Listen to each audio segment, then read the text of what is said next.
சென்னையில் இசிஆர் மற்றும் ஓஎம்ஆர் சாலைகளை இணைக்கும் வகையில் 204 கோடி ரூபாயில் இரும்பு மேம்பாலம் அமைக்கும் மாநில நெடுஞ்சாலைத்துறை திட்டத்திற்கு மாநில கடலோர ஒழுங்குமுறை மண்டல ஆணையம் அனுமதி வழங்கியுள்ளது. இதுகுறித்தான முழு விவரங்களோடு இணைந்திருக்கிறார் நமது செய்தியாளர் ராஜகுமரன். வணக்கம். விவரங்களை பகிரலாம்.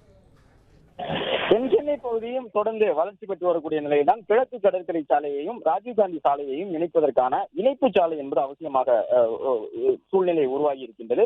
இந்த நிலையில்தான் திருவான்மியூர் மற்றும் சோழிங்கநல்லூர் இடையே கிட்டத்தட்ட ஒரு 11 கிலோமீட்டர் தூரத்திற்கு கிழக்கு கடற்கரை சாலை மற்றும் ராஜீவ்காந்தி சாலையை இணைக்கக்கூடிய விதமாக எந்த சாலை கட்டமைப்பும் இல்லாத நிலையிலே இரண்டுக்கும் இடையிலே ஒரு சாலை கட்டமைப்பை இரும்பு மேம்பாலமாக ஏற்படுத்துவதற்காக தமிழக அரசு தொடர்ந்து முயற்சித்து வருகின்றது. அதற்கான ஒப்புதலை தமிழ்நாடு மாநில கடலோர மண்டல மேலாண்மை ஆணையம் வழங்கியிருக்கின்றது. இதன் மூலமாக கிழக்கு கடற்கரை சாலை மற்றும் தகவல் மென்பொருள் நிறுவனங்கள் நிறைந்திருக்கக்கூடிய ராஜீவ்காந்தி சாலை ஆகியவற்றிலே பயணிக்கக்கூடிய வாகன ஓட்டிகளுக்கு பயண நேரம் குறையும், போக்குவரத்து நெரிசல் குறையும்.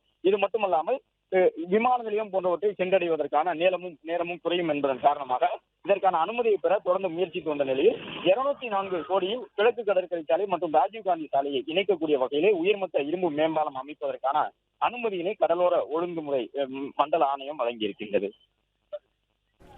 தகவல்களுக்கு நன்றி ராஜகுமரன்.